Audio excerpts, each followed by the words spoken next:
ஒரு பெண் வந்து ஒரு டாக்டர் சந்திக்க போகிறான்.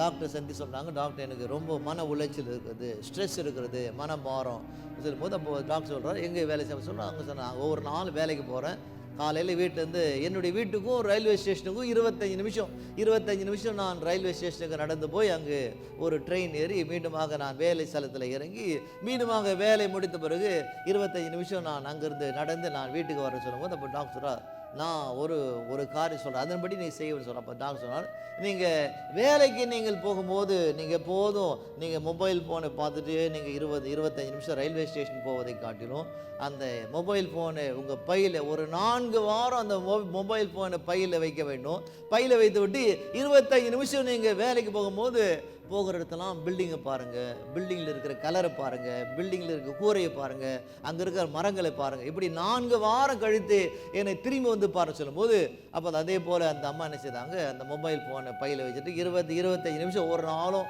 ரயில்வே ஸ்டேஷன் நடந்து போவாங்க, ட்ரெயின் ஏறுவாங்க. இப்படி போகும்போது அவங்க மேலே பார்த்து போக போக போக அவங்களுடைய நெஞ்சு விரிய ஆரம்பிக்கிறது, மூச்சு சரியாக விட ஆரம்பிக்கிறது, சுவாசிக்க சரியாக ஆரம்பிக்கிறாங்க. பிறகு 4 வாரம் டாக்டர் சந்திக்கிறாங்க. சொன்னாங்க, டாக்டர் என் மன உளைச்சல் போனது, என் ஸ்ட்ரெஸ் போனது. அல்லேலூயா, ஆமென். உலகத்தை நாம் பார்ப்போமானால் மன உளைச்சல் தான் வரும். உலகத்தை நாம் பார்ப்போமானால் பாரம் தான் வரும். அவரை நோக்கி நாம் பார்க்கும்போது அப்போது கர்த்தர் நமக்கு வெற்றி தான் தருவார். அல்லேலூயா.